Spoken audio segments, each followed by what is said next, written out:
I remember there were a couple stories about when I wanted to become an actor.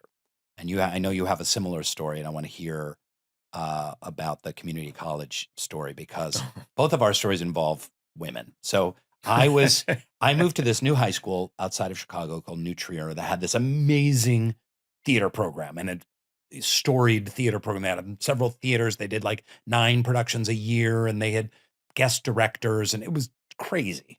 I had moved from like working class suburban Seattle. My dad was a sewer man, and I moved into this like John Hughes kind of fairyland of these giant Tudor homes and these kids who got Porsches on their 16th birthday, and they had all this arts money, and I was this nerdy, pimply. So how did a blue-collar sewer man become a Tudor living? We didn't. I lived in the only apartment building within the radius of New Trier High School. Oh, okay. So the radius of the high school had one apartment building. Wow. It had like 16 units. It was kitty corner from the Linden Avenue L station, and we lived in that apartment building. Okay. So I was literally like the poor kid. With all the rich kids. It was like living a John Hughes movie. Yeah.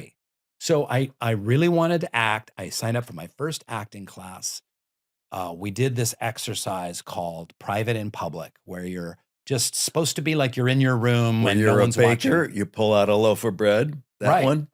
Just like that, like as if no one's dance as if no one is watching. And I did this dancing to this Elvis Costello song, and I brought in my turntable, and I was playing with my cat and being ridiculous, and it brought down the house, all this laughter. And this was literally like 9 days into my coming in as my junior year, coming into this fancy, very literate, artistic high school with this theater program. And then all of a sudden, all of these pretty girls surrounded me and were like, "Oh my God, you were so funny. And where are you from? And you moved here. You're from Seattle. Oh, I hear Seattle's nice. Will you sit at our lunch table? You should audition for the school play. Here's the flyer." Like, and I will never forget that like 2.5 minutes of my life where I was just like,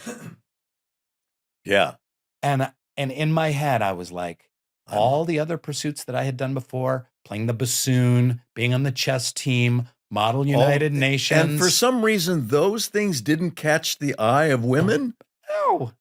The bassoon, the Model United Nations, I thought that was going to be like a pussy trap. That's sexy. Yeah. I mean, I represented Iraq. I represented the Soviet Union. Do you know, I literally represented the USSR at the University of Washington for the regional competition of Model United Nations.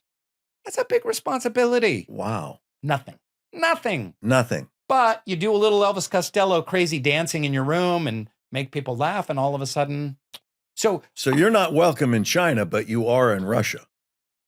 I don't know that I represented them very well. Oh, I wanted to disarm. 2 down. Yeah. So we're now, we're running out of all the communist states, authoritarian regimes. Yes. But I remember in that moment, like, this is what I'm doing. Yeah. What I'm doing. Yeah. But going on to inspiration, and I'm sorry to make it the Rainn Wilson story hour, but I got cast as Alfred Doolittle in Pygmalion, the Shaw play that My Fair Lady is based on, and he's the Cockney father. Right. And opening night, I'm playing him, and I've got my whole character. Oi, Roy, Eliza, come in here. Let me tell you a little bit about middle class morality. And I'm 17 and pimply and gangly, and I'm in there and I'm talking, and on the set dressing, there's a bowl with candies, and in front of the audience, and it was a big audience, like 500 people. In the middle of my monologue, I like say something. I turn, see the candies, pick up the bowl, open my pocket, pour the candies in my bowl, and set the bowl back down. Brings down the house. Beautiful. I had never done that before. Yeah. It was this completely inspiration moment. It really was. And then that was kind of like also the heavens opened up. That was the second time. Then it was like, but the only reason it worked is because I think you were having fun, you were relaxed, you were concentrated, and you were in character, because that's exactly what that poor character would have done. Look how fancy this is. Hey, did you like that video? Why don't you click on this one? Or maybe watch this one, or click over here.